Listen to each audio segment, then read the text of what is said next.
from our friends at NBC Sports. Joining us right now, Peter King. How are you, Peter? Rich, how you doing today? Well, there's lots to talk about, PK. I'll tell you that. So, you just get off the phone with Cal McNair, the CEO of the Houston Texans? I talked to him about an hour ago. Okay. I think he is doing a little media tour, and his quote to Adam is almost the same as his quote to me. And I quote Cal McNair: "There's been a lot of misinformation out there, and I'll just sort of leave it at that. But Deshaun is a Texan, and I expect him to remain a Texan, and I'll just sort of leave it at that." That is his exact quote. So I did not expect anything different than that. Nick Caserio does not want, as his first major move as an NFL general manager, the move that will follow him the rest of his career. So he does not want to trade Deshaun Watson as he takes over this new and daunting job. And it isn't only that. I mean, are you ever really going to get value for a 25-year-old franchise quarterback? Very rarely has this happened in NFL history. You know, Steve Young was traded from Tampa to San Francisco in 1987, and he was supposed to be a franchise quarterback, but he had been awful in Tampa. So they got a 2 and a 4 for him. And Fran Tarkenton was traded from the Vikings to the Giants for 2 1s and 2 2s in the late 60s. But he wasn't what Deshaun Watson is. So I would expect, and if I were Nick Caserio and it ever comes to this, every conversation is going to have to start with your incumbent quarterback in 3 1s.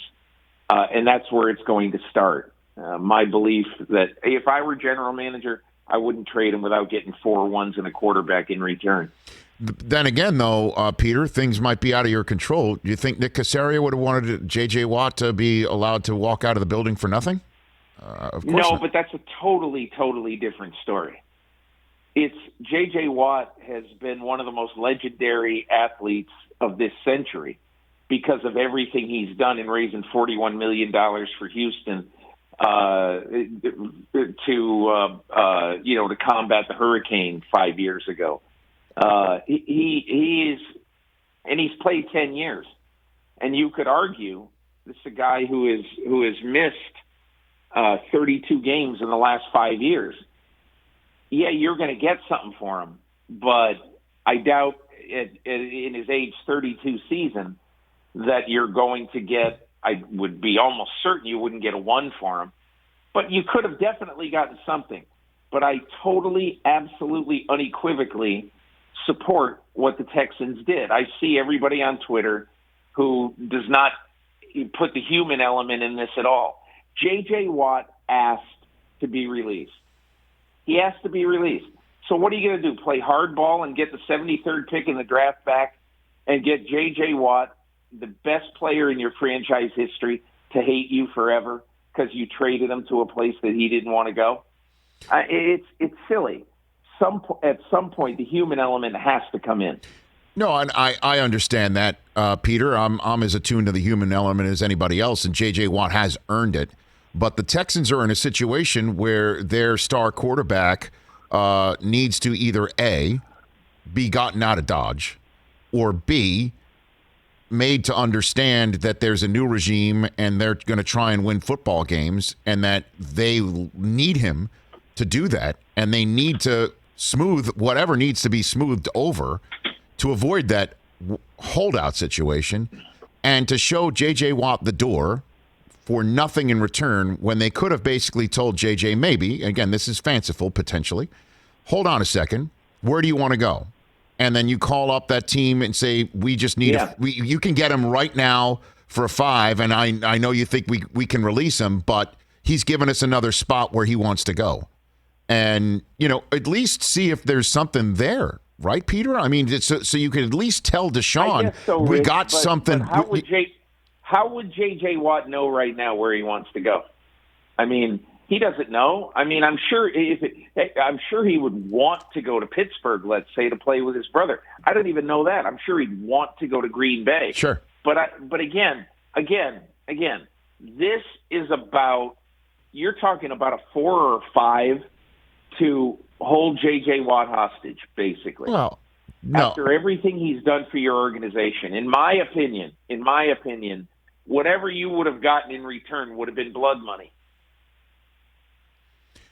Peter King here on the Rich Eisen Show, and I love J.J. Watt, and he deserves to all the best, and now he's going to be going wherever he wants to go. And I came on the air with a list of all teams that could use him, and it's all teams. Every last team could use him. So he's going into that spot, into that comfort zone right now. What is the misinformation, do you think, that Cal McNair is referring to, and how in the world do they get Deshaun Watson? I'm sure what he thinks. This is just my guess. Yes. Okay. So I shouldn't say I'm sure, but my guess is that he thinks that his relationship with Deshaun Watson has been mischaracterized. When Deshaun Watson, David Mulugheta, his agent, and Cal McNair had either a Zoom meeting or a 3-way phone call, whatever it was, and Deshaun Watson made it clear that he really wanted to have a say, or he at least wanted to be in the conversation, about some of the future moves with this organization. It seems that Deshaun Watson feels that there was some subterfuge here, and he was never told what was going to happen until actually Nick Caserio was named. And all I can figure, and my guess is that that's not the way that Cal McNair sees it. But Cal McNair cannot gain anything today by publicly saying that, I disagree with Deshaun Watson's characterization of this event. Now, maybe it's something else. I don't know. But I'm not a Texans beat guy. I'm just looking at it from afar. Yes. And in my opinion, Rich, it might get to a point where it's going to be exceedingly ugly. But if I'm Nick Caserio, I'm just going to say, we're not trading you. This is lunacy. We're not trading you. We have to fix this. I mean, Rich, this is 5 months ago or whatever it was, 6 months ago. Deshaun Watson has a tearful press conference thanking everybody for, giving him this mega contract. 5 months later, it's over. It's just, I don't know. It's a little precipitous. So at the very least, I think that Nick Caserio and David Culley need to sit in a room or a virtual room with him and have a totally, absolutely 1,000% off the record conversation about where they are. Peter King here on the Rich Eisen Show. I don't know, Peter. You know what I mean? And again, I just want to make clear that I'm not sitting here saying the Texans shouldn't have just let J.J. Watt walk out the door because it's a high-class gesture for a high-class individual. They have a problem with their main guy. All right, J.J. Watt, the reason why they say go because you want out is because they feel that he's given his time and maybe his past great years are behind him. Deshaun's a different story. There is still a guy that they need to smooth things over and to let their heartbeat walk out the door when their other heartbeat is saying, I want out too. And they're like, no. As a matter of fact, forget it. Don't even think about it. And then they come out and say there's misinformation. And we could sit here and say that he will sit down with everybody eventually. But you could see from all the other reporting out there that his people or people close to him are talking about lists of other teams and who's on it and who's not. They're not even close to setting a Zoom meeting is what it sounds like to me. And how does that work out with the new league year coming up, right? I mean, like right now, the Jets are in the market maybe for him and 49ers, or he wants to go maybe to the Broncos. Once the new league year hits and they might go in another direction or certainly the draft, there's no turning back. There's no turning back on that. I don't know if there's turning back or not.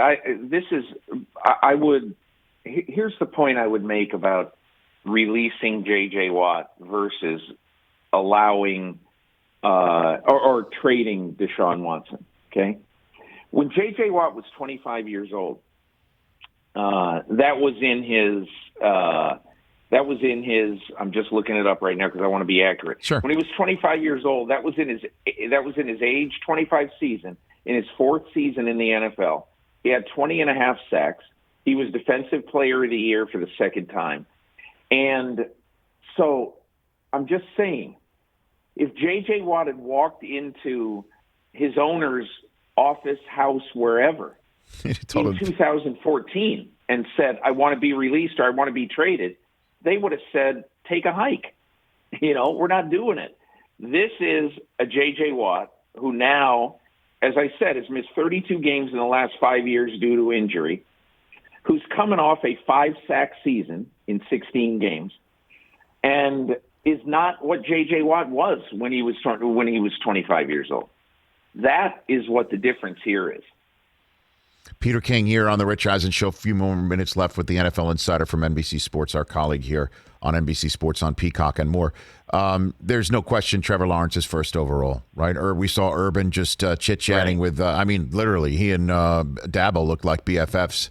This thing's a wrap. The way this kid looked, where you think we're still going to get maybe even anything from Balky or Urban, just even a slight hint of, well, we're still working on evaluations, or this is just this is it. They're going to get hitched here. I doubt it, but it reminds me of last year when Washington, with the second pick in the draft, was trying to throw out everything in the last 2 weeks that they were thinking very seriously of other people other than Chase Young.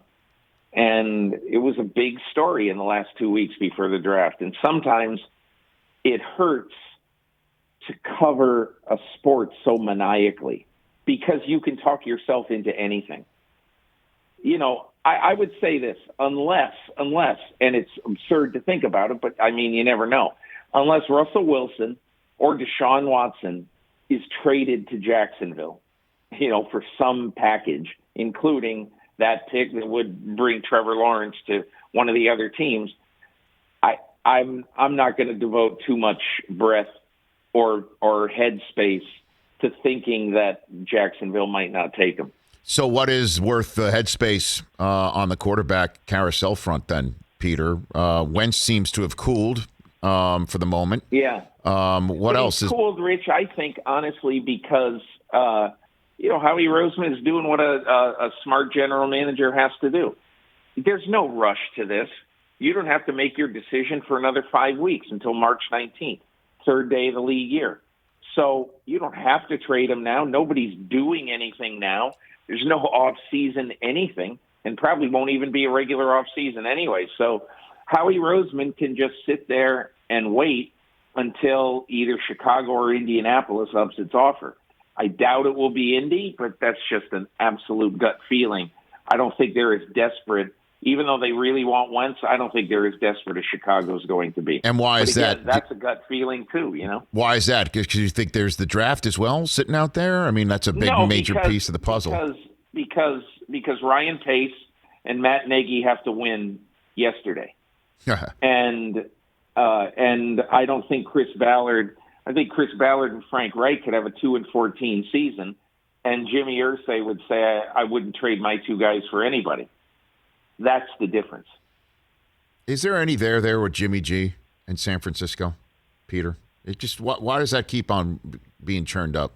Why does that keep coming up? Well, because football is covered maniacally. Yeah. But I also think that, look, John Lynch wouldn't be human sitting there in his old stadium, in his old town, watching Tom Brady at 43 winning the Super Bowl. He wouldn't be human if he didn't think to himself, man, if we went hard after Brady, if we gave the full court press, we probably could have had him. And you know what? Maybe they could have. I don't know. But I just think that you have to logically look at Jimmy Garoppolo and say, listen, unless there's a great offer, a great something out there, we're going to stick with Garoppolo, and he's going to be really good, and we're going to be happy with it. It'll be fine. But you can't ignore the injuries. You just can't.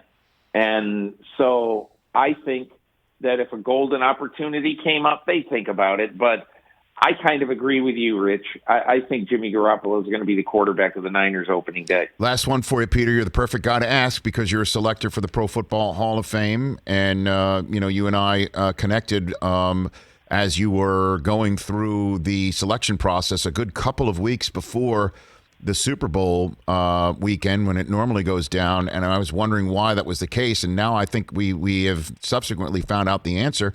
So David Baker could wing all over the country in COVID and surprise even the unsurprisable Peyton Manning and others by sneaking up on him. In you being a news and information man who's in the hall, is this the greatest secret that's ever been kept by anybody in the NFL ever? Hey, Right? I was impressed. I never thought in a million years they'd keep it.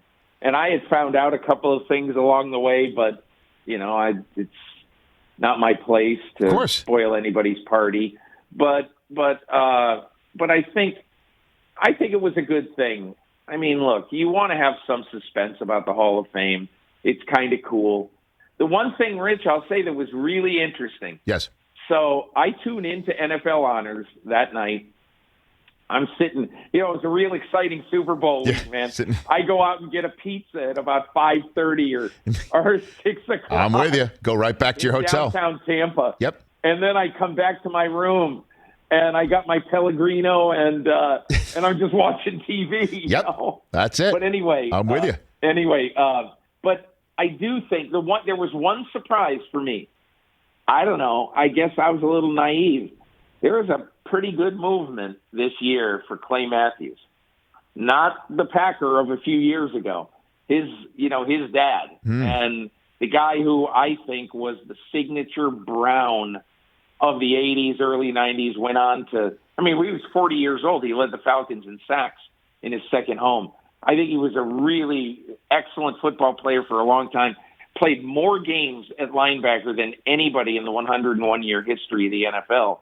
And I thought he had a real chance. And when I didn't hear his name called that night, I was slightly surprised. Not shocked, slightly surprised. But that was the one I had sort of wished that he would have gotten in. But, hey, I'm one of 48, so good for everybody who got in. Peter, thanks for the call. Truly appreciate it. Let's chat in just a couple weeks when more will no doubt be popping. Appreciate your 2 cents. Sounds good, Rich. All the best to you. Right back at you. At Peter_King, NBC Sports NFL Insider.